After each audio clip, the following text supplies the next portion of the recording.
அனைவருக்கும் அன்பான வணக்கம். இந்த வீடியோவில் இந்த 2024ஆம் ஆண்டின் தை மாத ராசி பலன்களை பார்க்கலாம். நிகழும் ஸ்ரீ மங்களகரமான சோபகிருது வருடம் தை மாதம் 15/1/2024 திங்கட்கிழமை வளர்பிறை சதுர்த்தி சித்த யோகம் சதயம் நட்சத்திரம் தை பொங்கல் கூடிய நல்ல நாளில் இந்த தை மாதம் பிறக்கின்றது. மாத தொடக்கத்தில் கிரகங்களின் சஞ்சாரத்தை பார்த்தால் மேஷத்தில் குரு, கன்னியில் கேது, விருச்சிகத்தில் சுக்கிரன், தனுசு ராசியில் செவ்வாய் புதன், மகர ராசியில் சூரியன், கும்பராசியில் சனி பகவானுடன் சந்திரன், மீன ராசியில் ராகு என இந்த தை மாதத்தில் கிரகங்கள் சஞ்சரிக்கின்றன. தமிழ் மாதங்களில் தை மாதம் 10வது மாதம். மகர ராசிக்குள் சூரியன் நுழைவதால் மகர மாதம் என்றும் அழைக்கப்படுகின்றது. இந்த தை மாதத்தில் சனியின் வீடான மகர ராசியில் செவ்வாய் உச்சம் பெற்று அமரப்போவதால் ருசக யோகம் உருவாக போகின்றது. ருசக யோகம் என்பது ஜோதிடத்தில் கேந்திரம் எனப்படும் லக்னம் மற்றும் 4, 7,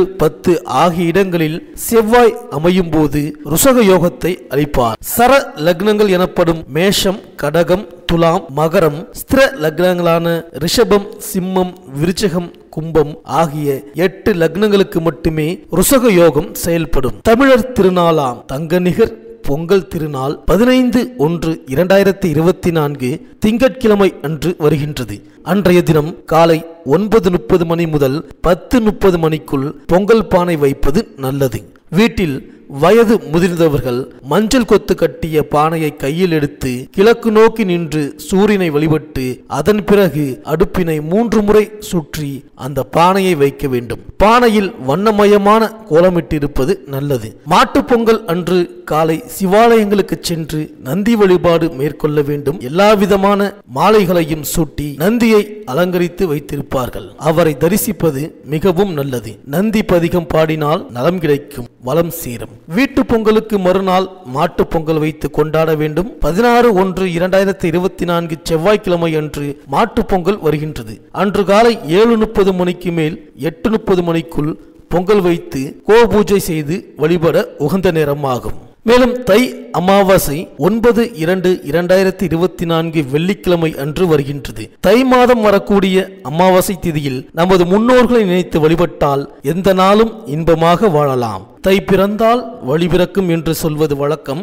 வீட்டில் தடைப்பட்ட மங்கள காரியங்கள் தடையின்றி நடைபெறக்கூடிய வாய்ப்பு உருவாகும். மேலும் தை மாதம் வரும் வெள்ளிக்கிழமை அன்று விரதம் இருந்து சிவாலய வழிபாட்டை மேற்கொண்டால் துயரங்கள் துள்ளி ஓடும். அம்பிகை ஆலயங்களில் சந்தனகாப்பு சாற்றி வழிபட்டால் சிந்தனைகள் அனைத்தும் வெற்றி பெறும். இறைவனை அலங்கரித்து பார்த்தால் இனிய வாழ்க்கை மலரும். உடலை குளிர்ச்சியாக்கும் சந்தனத்தை அம்பிகைக்கு சாற்றுவதன் மூலம் உள்ளம் குளிர்ச்சியாகி நமக்கு வேண்டும் வரும் தருவாள் அம்பிகை. தை செவ்வாய் அன்று பெண்கள் விரதமிருந்து கொழுக்கட்டை பிடித்து சாப்பிடுவது வழக்கம். இதனால் குடும்ப முன்னேற்றமும் ஒற்றுமையும் கணவருக்கு ஆயுள் நீடிப்பும் ஏற்படுவதாக நம்புவார்கள். தை வெள்ளிதோறும் பெண்கள் விரதமிருந்து அம்பிகையை வழிபடுவதும் நன்மையை தரும். இதனால் பொருளாதார நிலை உயரும், பொன்பொருள் சேர்க்கை ஏற்படும். அன்றைய தினம் இனிப்பு பொருளை மட்டும் உட்கொண்டால் வாழ்க்கை இனிப்பாக இருக்கும். வெள்ளிக்கிழமை விரதத்திற்கு பலன் தரும் மாதம் இது. மேலும் இந்த தை மாதம் கிரகங்களின் பெயர்ச்சியை பார்த்தால் 19/1/2024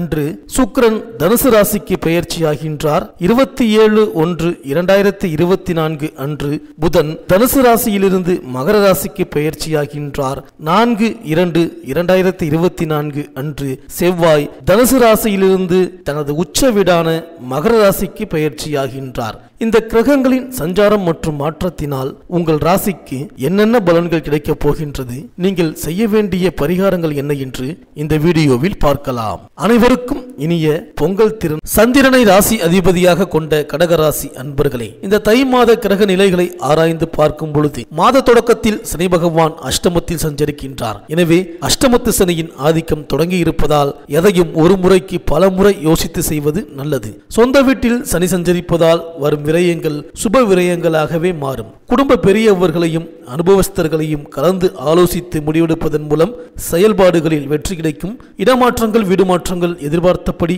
அமையும் நேரம் இது. மேலும் மாத தொடக்கத்தில் குரு பகவான் உங்கள் ராசிக்கு 10ஆம் இடத்தில் சஞ்சரிக்கின்றார். 10இல் குரு வந்தால் பதவி மாற்றம் உண்டு.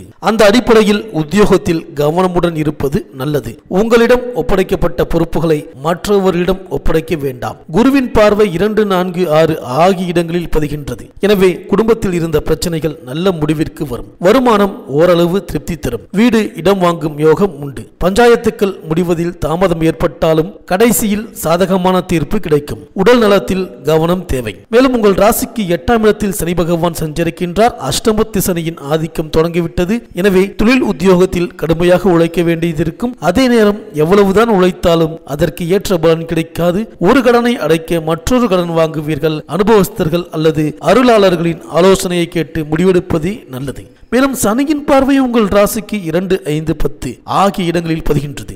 இதன் விளைவாக கொடுக்கல் வாங்கலில் சில பிரச்சனைகள் ஏற்படும். கொடுத்த வாக்குறுதியை காப்பாற்ற இயலாது.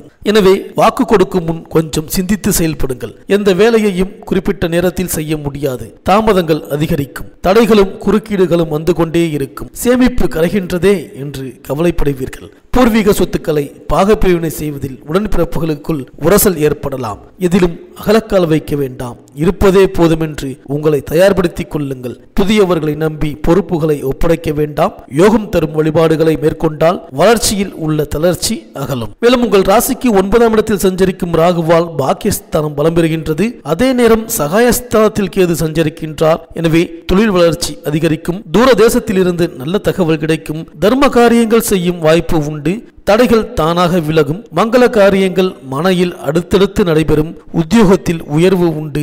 ஆலய திருப்பணிகளில் ஆர்வம் காட்டுவீர்கள். புகழ்மிக்க ஆலயங்களுக்கு சென்று வரும் வாய்ப்பு கைகூடும். முன்னோர் கட்டி வைத்து சிதலமடைந்த கோவில்களை மீண்டும் சரி செய்து குடமுழுக்கு விழா காண்பதில் ஆர்வம் காட்டுவீர்கள். மேலும் ஜனவரி 19ஆம் தேதி தனுசு ராசிக்கு சுக்கிரன் வருகின்றார். உங்கள் ராசிக்கு 4, 11 ஆகிய இடங்களுக்கு அதிபதியானவர் சுக்கிரன். அவர் 6ஆம் இடத்திற்கு வரும் இந்த நேரம் வீடு இடம் வாங்கும் யோகம் உண்டு. உத்தியோகத்தில் மேல் அதிகாரிகள் உங்கள் திறமைக்கு அங்கீகாரம் வழங்குவார்கள். தொழிலில் ஏற்பட்ட தொய்வு அகலும். பதவியில் இருப்பவர்கள் உங்களுக்கு பக்கபலமாக இருப்பார்கள். கடன் சுமை பாதிக்கு மேல் குறையும். மேலும் ஜனவரி 27ஆம் தேதி மகர ராசிக்கு புதன் வருகின்றார். எனவே புத ஆதித்ய யோகம் உருவாகின்றது. உங்கள் ராசிக்கு 2ஆம் இடத்திற்கு அதிபதியான சூரியனும் விரையாதிபதி புதனும் இணையும் இந்த நேரத்தில் மங்கள ஓசையில் மனையில் கேட்க வாய்ப்புகள் வரும். தங்கு தடைகள் தானாக விலகும். வீடு கட்டி குடியேறும் யோகமும் உண்டு. அரசு வழி வேலைக்கு முயற்சித்தவர்களுக்கு அது கைகூடும். தொழில் முன்னேற்ற பாதையை நோக்கி செல்லும். வாடிக்கையாளர்களின் எண்ணிக்கை அதிகரிப்பு மகிழ்ச்சியை தரும். மேலும் பிப்ரவரி 4ஆம் தேதி மகர ராசிக்கு செவ்வாய் செல்கின்றார். அது செவ்வாய்க்கு உச்ச வீடு.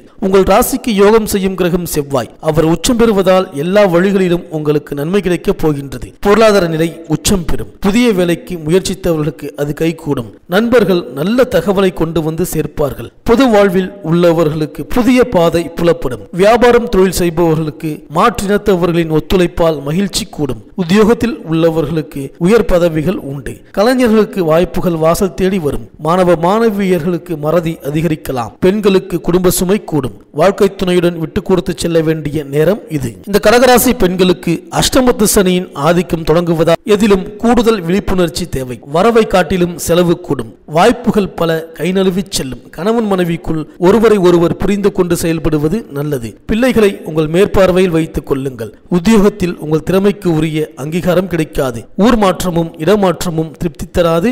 தன்னம்பிக்கையும் தெய்வ நம்பிக்கையும் தேவைப்படும் மாதம் இது. இந்த கடகராசி அன்பர்கள் இந்த மாத புதன் மற்றும் சனிக்கிழமைகளில் ஸ்ரீ நவக்கிரக சனீஸ்வரருக்கு அபிஷேக ஆராதனை செய்து வழிபட்டு வாருங்கள். இந்த கடகராசி அன்பர்களுக்கு இந்த தை மாதம் அனைத்தும் நன்மையே நடக்கும்.